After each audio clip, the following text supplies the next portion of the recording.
One thing I forgot to do was to actually get up really, really early in the morning when there's no one in the city to just take a stroll. But I guess it's not too crowded right now.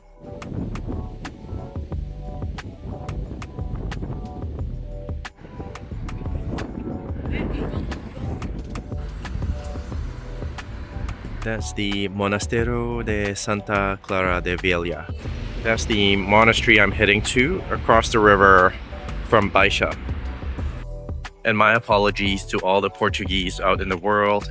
I'm really butchering whatever I say in Portuguese right now.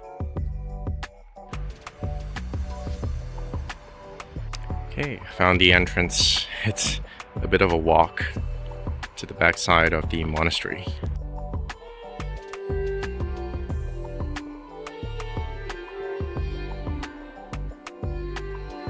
So that was an interesting show that I just watched in Theater of the Center.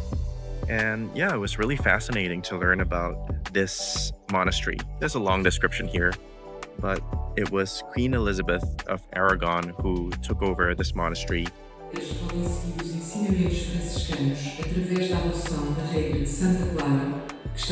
And she did stuff like do the pilgrimage to Santiago de Compostela. She completed it, came back to Coimbra, and then gave up all of her jewelry and a lot of her possessions and just dedicated her life to charity and helping the poor and needy around this region. So she built things like hospitals for the poor, for both men and women, and then she was rescuing prostitutes from the streets as well. It was her charitable nature of giving back and helping those around her and her people that really earned her the title of saint. And yeah, till today, this site is still a major site for pilgrimages.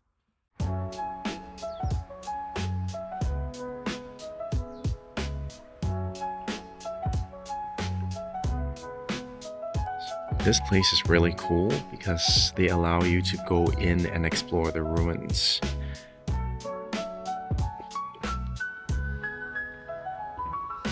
If you are enjoying my content, please like, comment, and subscribe. It'll help my channel greatly.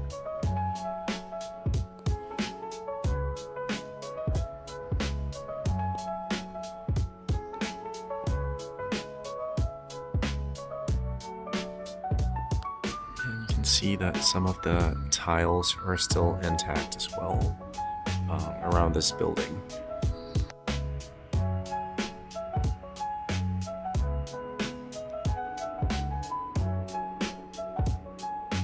So this is probably the markings of where the flood waters were, and you can see clearly why they had to abandon this place and build it on higher ground.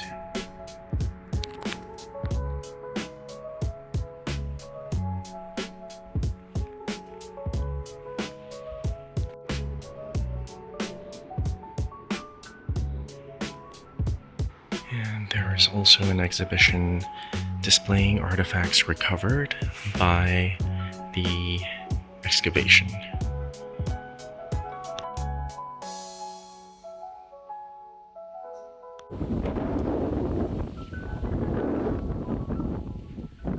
So my hostel is somewhere inside there, and that's where my Uber driver was confused and couldn't get in, and I can see why now from out here.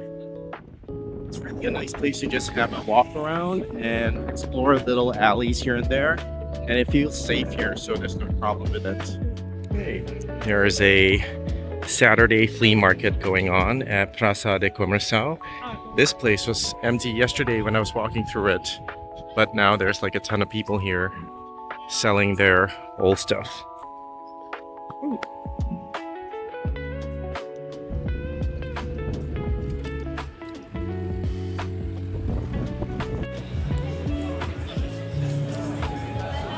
Okay, I'm really excited to try this now. I've just been researching like what I should eat in Coimbra and what's traditional here. And of course, a couple of things came up, and one of it was chafanas, which is a goat stew with potatoes and a side salad. Ooh. I can already feel that the meat is falling off the bones. So cheers.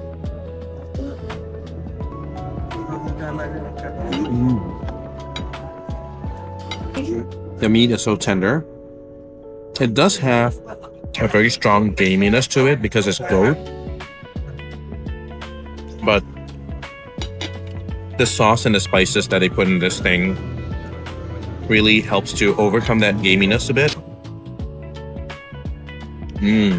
If you're in Coimbra, stop by for some chapanas.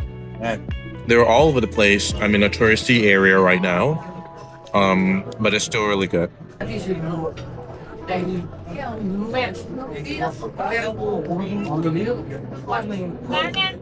So good.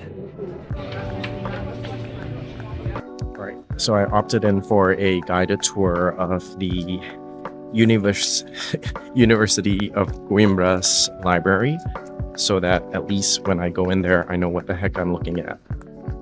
Small group of us, you need to buy the ticket from the website, and they give you an audio guide and a guide there, so that she can explain stuff to you while going in there.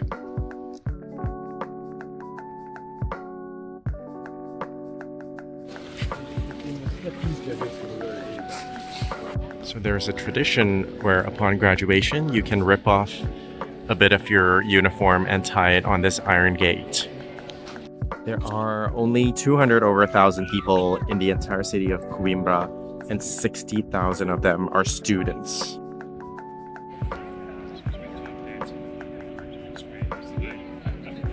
Just learned that the uniforms that look like Harry Potter capes, they were done for one reason, where everyone wears the same uniform so that they don't have any separation between different classes of society. Like if you're rich, if you're poor, you wear the same thing. And even down to the socks, everything comes from the university.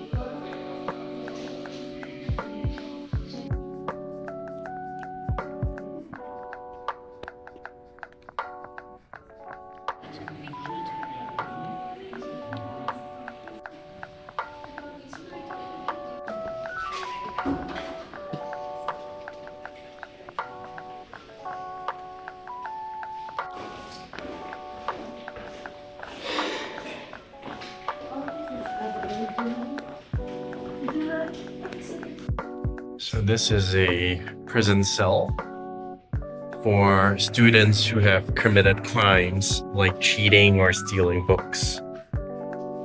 Just a little room here, and then they'll have a chamber pot somewhere here.